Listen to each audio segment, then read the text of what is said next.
subject, I am here with some numericals which is based on dual nature of radiation and matter. हमने इसके जो ये topic हैं previous 4 lecture में किए हैं. अगर आप लोगों ने इसके टॉपिक नहीं देखे तो ये पहले उससे देख लीजिए, उसके बाद ही आपको न्यूमेरिकल्स अच्छे समझ में आएंगे. तो आइए हम स्टार्ट करते हैं numericals. You know that first जो न्यूमेरिकल है इसमें लिखा हुआ है calculate the frequency associated with a photon of energy 6.6 into 10⁻⁻20 joule. क्या बता रखा है यहां से इसने बता दिया कि गिवन है आपके पास एनर्जी. क्या गिवन है? Energy E is equal to 6.6 into 10⁻20 joule. ठीक है. अब इसने ऐसा बता दिया कैलकुलेट फ्रीक्वेंसी, फोटोन की फ्रीक्वेंसी फाइंड आउट करनी है. जैसे कि वी नो दैट, निकालना क्या फ्रीक्वेंसी, हमको ये पता है कि फोटोन के लिए जो हम एनर्जी का फॉर्मूला लिखते थे E is equal to h nu के इक्वल होता था. और H यहाँ पे यू नो दैट क्या होता था? Planck constant. इसकी जो वैल्यू है वो कांस्टेंट रहती है. निकालना क्या nu. So nu is equal to simple है E बाय H की इक्वल हो जाएगा. अगर आपको यहाँ से इस H की वैल्यू याद है तो आप इजीली फ्रीक्वेंसी फाइंड आउट कर सकते हो. So nu is equal to E की जगह रखोगे 6.6 into 10⁻⁻20 divide by H equal होता है 6.6 into 10⁻34. H का मतलब होता है प्लैंक कांस्टेंट. अगर इसको सोल्व करें तो ये आपस में ये कैंसिल आउट हो जाएगा, ये पावर ऊपर आएगी तो पॉजिटिव हो जाएगी. Finally nu is equal to हम कितना लिख सकते हैं 10⁻⁻20 और प्लस का क्या हो जाएगा 34. सो आपके पास न्यू आ गया 10⁻14 हर्ट्ज. ठीक है.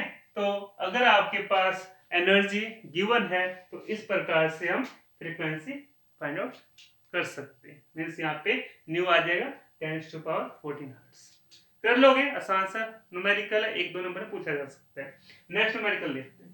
व्हाट इज द, इसमें फाइंड आउट करना है एनर्जी विद ये फोटोन ऑफ उसकी वेवलेंथ बता दिया.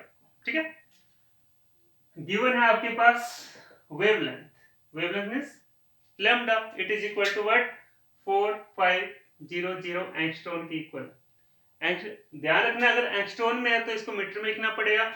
मीटर में लिखने के लिए हम क्या करेंगे 4500 और इनटू में क्या लिख देंगे 10⁻⁻10 मीटर. और इसको सोल्व करते हैं तो ये आ जाए 4.5 into 10⁻⁻7 मीटर के इक्वल हो जाए क्या लैम्डा. ठीक है. उसके बाद निकालना क्या आपको एनर्जी. सेम जो हमने यहाँ पे लिखा था ये फॉर्मूला उसका यूज यहाँ पे करना है. ठीक है. वी नो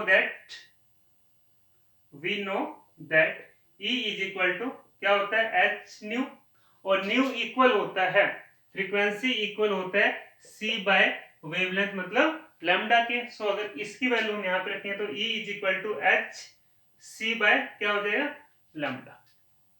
ठीक है. नाउ E आपको फाइंड आउट करना है. So E is equal to H की जगह 6.6 into 10⁻⁻ क्या रखोगे -34 और C का यहाँ पे मतलब होता है वेलोसिटी ऑफ लाइट.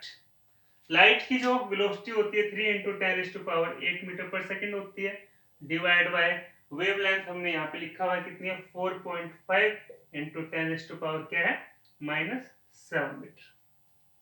ठीक है. यहां से कैंसिल आउट हो जाएगा. कितना आ जाएगा यहाँ पे 1.5. और अगर इसको मैं इससे डिवाइड कर दूं तो आपके पास वैल्यू यहाँ से क्या बचती है वो देखिए E इज इक्वल टू ये पावर ऊपर आ जाएगा. ठीक है. और इसको अगर मैं इससे डिवाइड करता हूँ ये आएगा 4.4 और ये पावर आ जाएगी 10⁻⁻34 प्लस का 8 है और ये ऊपर आकर क्या हो जाएगी प्लस का 7. फाइनली एनर्जी यहां से इक्वल आ जाएगा किसके 4.4 इंटू पावर आपके पास कितनी रह जाएगी सोल्व करोगे तो माइनस का 19 10⁻⁻19 जूल. सो इस प्रकार से हम एनर्जी फाइंड आउट कर सकते हैं.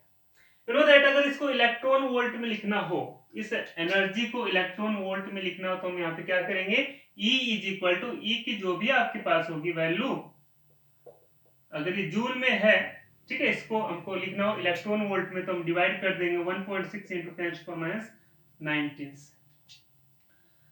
ये पावर तो आपस में ये कैंसिल आउट हो जाएंगे और इसको अगर हम इसे डिवाइड करते हैं E इज इक्वल टू आपके पास आ जाएगा यहाँ पे 2.75 इलेक्ट्रॉन वोल्ट। ठीक है, सो इसको आप अच्छे से नोट कीजिए, इसके बाद हम नेक्स्ट न्यूमेरिकल करते हैं। Number third, you know that इसमें आपको ये बता रखा है a photosensitive material emits electron whose maximum velocity is 3 into 10 raised to power 7 meter per second. Calculate the stopping potential. क्या बता रखा है यहाँ पे? बता रखा है कि आपके पास एक फोटो सेंसिटिव मटेरियल है, ठीक है, और यू नो दैट उसमें से इलेक्ट्रॉन्स इमिट हो रहे हैं और उसकी वेलोसिटी इतनी है, तो बताओ स्टॉपिंग पोटेंशियल कितना होगा। आसान सा क्वेश्चन है, गिवन जो है वो लिख लोगे आप। गिवन है आपके पास क्या? वेलोसिटी। वेलोसिटी कितनी है? 3 इंटू 10⁻7 मीटर पर सेकंड। अब आप लोगों ने ये बात पढ़ी थी, you know that effect of a potential में, कि आपके पास you know that electron volt equal होता था किसके? काइनेटिक एनर्जी के हाफ mv स्क्वायर के, मतलब E v नॉट इक्वल होता था हाफ mv स्क्वायर के। ठीक है, पढ़ रखा है आप लोगों ने। नाउ आपको यहां से v नॉट निकालना, तो v नॉट क्या हो जाएगा? v naught is equal to 1/2 mv square divide by E आ जाएगा। वैल्यू रखें इसके, तो यू नो दैट 1/2 यहाँ पे m का मतलब होगा मास ऑफ इलेक्ट्रॉन, और इलेक्ट्रॉन का मास कितना होता है? 9.1 into 10 to power -31। v square जो v है इसका स्क्वायर कर देंगे, मतलब 3 इंटू 10 टू पावर 7 का whole square divide by E का मतलब होता है एक इलेक्ट्रॉन पे कितना चार्ज होता है, 1.6 इंटू 10⁻19। इसे सोल्व करना है तो v नोट आपके पास इक्वल आ जाएगा 1/2 इंटू 10 टू पावर -31, और इसका स्क्वायर करोगे तो ये हो जाएगा 9.1 यहाँ पे, और इसका स्क्वायर 9, और इंटू में ये डिवाइड में लिख देते हैं 1.6, और ये पावर जो रहेगी 10 की पावर 31, और इसका स्क्वायर होके ये हो जाएगा प्लस का 14, और ये ऊपर आके प्लस का 90। ठीक है, तो इस सब को हम सोल्व करते हैं तो V नोट की वैल्यू आपके पास आ जाएगी 2560 वोल्ट। तो इस प्रकार से आप V नोट यहां से निकाल सकते हो, मतलब आप यहां से स्टॉपिंग पोटेंशियल की वैल्यू निकाल सकते हो अगर आपके पास वेलोसिटी हो तो। ठीक है, तो इसे आप अच्छे से नोट कीजिए। आइए नेक्स्ट न्यूमेरिकल देखते हैं। नेक्स्ट न्यूमेरिकल नंबर 4, यहाँ पे बता रखा है ए मेटल हैज, मेटल है कोई, उसमें आपको थ्रेशोल्ड वेवलेंथ बता रखी है उसकी। थ्रेशोल्ड वेवलेंथ मतलब होता है कि अगर आपके पास कोई मेटल है उसके अंदर से जो इलेक्ट्रॉन्स निकल रहे हैं, ठीक है, उस समय जो इलेक्ट्रॉन्स हैं उसकी जो वेवलेंथ होती है उसकी बात कर रहे हैं। It is the threshold wavelength, वो इतना है 6000 एंगस्ट्रॉम। कैलकुलेट करना है थ्रेशोल्ड की फ्रीक्वेंसी कितनी होगी और वर्क फंक्शन यहाँ से कितना होगा। तो आइए हम यहाँ पे करते हैं। गिवन जो है उसको लिख लोगे। गिवन क्या आपके पास? लैम्डा, मतलब लैम्डा नोट। थ्रेशोल्ड है तो इसलिए हम यहाँ पे नोट लगा देंगे। तो ये कितना आपके पास 6000 एंगस्ट्रॉम। अगर मैं इसको ये मीटर में लिखूं तो कितना आ जाएगा? 6000 इंटू 10⁻10 मीटर, और ये कितना आ गया? Lambda naught is equal to, अगर हम इसको यहाँ सोल्व करें तो 6 इंटू 10⁻7 मीटर के इक्वल हो जाएगा लैम्डा नोट। ठीक है, निकालना क्या है? न्यू नोट निकालना, मतलब थ्रेशोल्ड फ्रीक्वेंसी। ये इक्वल होता है C बाय किसके? लैम्डा नोट के। ठीक है, न्यू नोट इक्वल होता है C बाय लैम्डा नोट के। ठीक है, सो अगर हम इसकी जो ये वैल्यू है इसमें रखें तो C की जगह कितना आ जाए? 3 इंटू 10⁸8। ओके, मतलब C का यहाँ पे ये मतलब क्या होता था? इसका ये मतलब होता था speed of light in air, और ये लैम्डा नोट आपके पास गिवन है 6 इंटू 10⁻7 मीटर के इक्वल है। ठीक है, ये आपके पास। तो अगर मैं यहां से ये न्यू नोट को निकालूं तो यहाँ पे ये हो जाएगा 30। अगर इसके ये पावर को हम कम कर देते हैं और ये कैंसिल आउट हो जाएगा और पावर ऊपर आके ऐड हो जाएगी, हो जाएगा 5 इंटू 10⁻कितना 14 हर्ट्ज के इक्वल आ गया आपके पास न्यू नोट। दूसरी बात यहाँ पे निकालना क्या, यहाँ पे निकालना आपको work function of the metal, मतलब डब्ल्यू नोट निकालना है, ठीक है। और ये इक्वल होता था एच न्यू के, तो यहाँ पे आ जाएगा एच न्यू नोट, फ्रीक्वेंसी है ना आपके पास, थ्रेशोल्ड फ्रीक्वेंसी। तो देखिए यहाँ पे एच मतलब होता है प्लैंक कांस्टेंट, इसकी वैल्यू 6.6 इंटू 10⁻⁴ क्या होती है -34 इंटू ये हमने निकाल ही लिया, ये आ गया आपके पास 5 इंटू 10⁻14 हर्ट्ज की, ठीक है। तो अगर इसको आप यहाँ सोल्व करते हो और इसको इससे मल्टीप्लाई करो तो डब्ल्यू नोट आपके पास आ जाएगा 33 इंटू 10⁻⁻20 जूल की, ठीक है। निकालना किस में था, इलेक्ट्रॉन वोल्ट में निकालना है, तो हम क्या करेंगे डिवाइड कर देंगे, तो डब्ल्यू नोट आ जाएगा 33 इंटू 10⁻20 और डिवाइड बाय, अगर इलेक्ट्रॉन वोल्ट में लिखते हैं तो मैंने बताया था 1.6 इंटू 10⁻90 से डिवाइड कर दो। तो इससे अगर आप सोल्व करते हो तो ये इक्वल आ जाएगा आपके पास 2 इलेक्ट्रॉन वोल्ट के। सो इससे हम यहाँ पे क्या निकाल सकते हैं, हमने यहाँ पे निकाला work function of the metal in electron volt, तो आपके पास क्या आ गया 2 इलेक्ट्रॉन वोल्ट के इक्वल हो जाएगा। और क्या निकालना था, थ्रेशोल्ड की फ्रीक्वेंसी निकालनी थी और वर्क फंक्शन निकालना था, ये दोनों चीज आ जाएगी। तो यहाँ पे था numerical number 3rd and 4th। इसके बाद नेक्स्ट न्यूमेरिकल करते हैं, इसे नोट कीजिए आप, ठीक है। नेक्स्ट है क्वेश्चन नंबर 5। यहाँ पे आपको बताना है calculate de Broglie wavelength of a ball of mass 100 gram moving with velocity of 100 metre पर सेकेंड। मतलब क्या निकालना है आपको, निकालना है यहाँ पे डी ब्रोगली वेवलेंथ, और आपको यहाँ से इसने ऐसा बता दिया कि कोई ये बॉल है, उसका मास आपको बता दिया, उसकी वेलोसिटी बता दी, तो बता सकते हो ना इजीली। मैंने बताया था वी नो दैट, पहले जो ये गिवन है उसे लिख लो। गिवन है आपके पास मास ऑफ द बॉल, ठीक है, मास कितना 100 ग्राम और वेलोसिटी कितनी है, वेलोसिटी है आपके पास 100 मीटर पर सेकेंड। तो ये तो अपने असाइनमेंट में है वेलोसिटी, मास ग्राम में है, केजी में लिखोगे तो ये डिवाइड बाय क्या करना पड़ेगा 1000, और डिवाइड करने के बाद क्या है 0.1 केजी।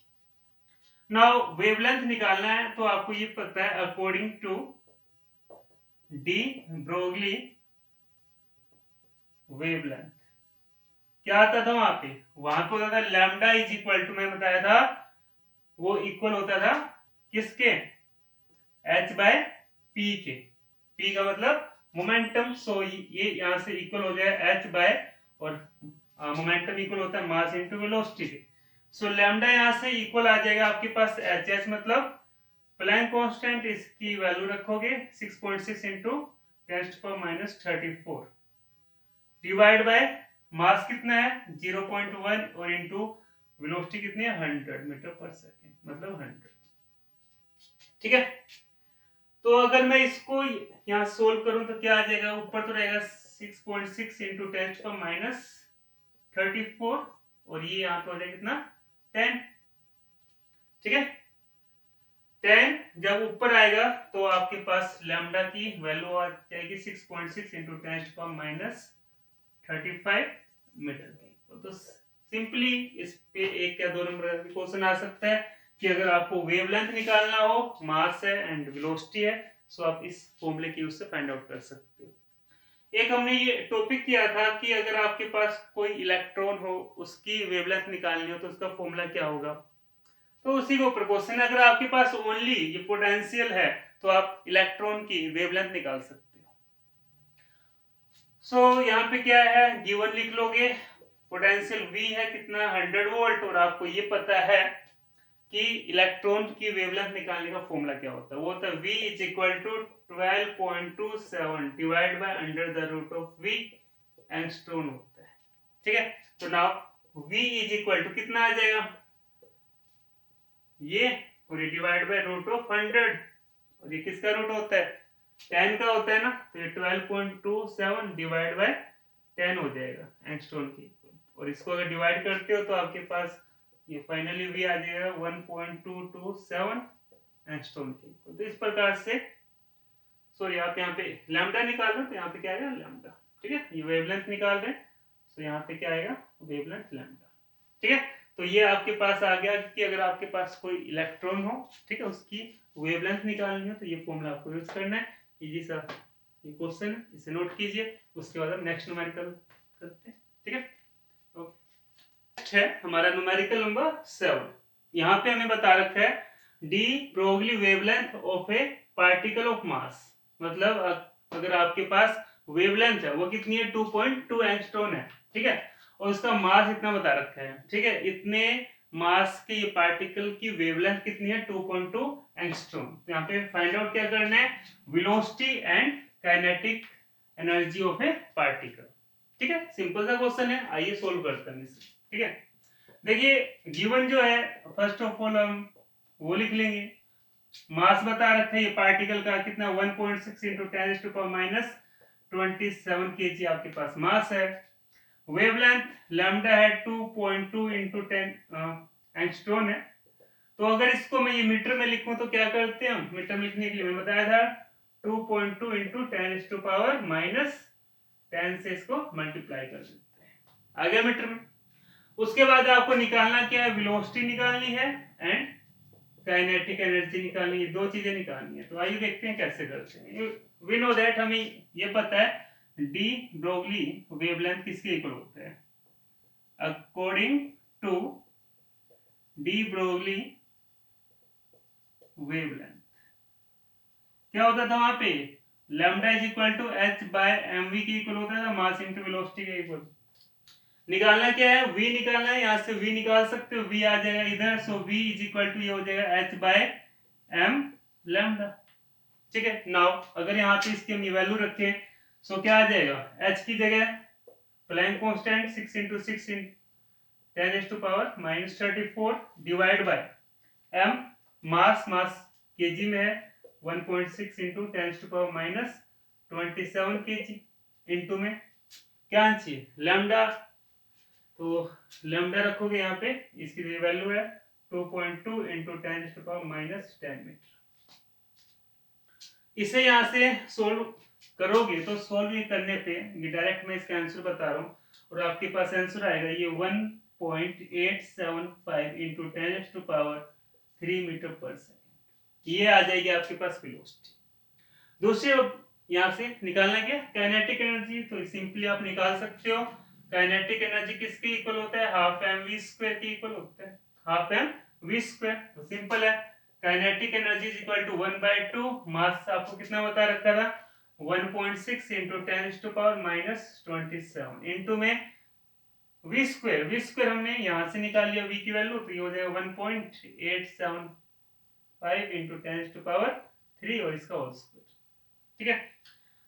तो इसका भी आंसर मैं आप लोग को बता रहा हूँ डायरेक्ट। तो ये काइनेटिक एनर्जी जब इसको आप सोल्व करोगे तो आपके पास आंसर आ जाएगा 2.8 इंटू 10⁻⁻21 जूल के इक्वल हो जाएगा, ठीक है। और इसको आप इलेक्ट्रॉन वोल्ट में चेंज कर सकते हो। तो ये काइनेटिक एनर्जी जब इलेक्ट्रॉन वोल्ट में लिखोगे तो क्या होता है, आप इससे डिवाइड कर देते हो 1.6 इंटू 10⁻⁻19 से। तो काइनेटिक एनर्जी इलेक्ट्रॉन वोल्ट में आपके पास आ जाएगी 0.018 इलेक्ट्रॉन वोल्ट, ठीक है। तो इस प्रकार से जो भी इसके न्यूमेरिकल्स हैं वो आपको सोल्व करने हैं। आई होप कि जो मैंने आज आपको न्यूमेरिकल्स बताए हैं ये अच्छे से समझ में आए होंगे। तो आपकी जो 7th यूनिट है dual nature of radiation and matter यहाँ पे कंप्लीट होती है। आप इसके जो भी ये टॉपिक है वो अच्छे से कीजिए और जो न्यूमेरिकल्स हैं वो आप लोग को सोल्व करने, ठीक है। इसके बाद हम unit number 8 atom and nuclei वो स्टार्ट करेंगे। तो आप इसे अच्छे से कीजिए। Okay, thank you.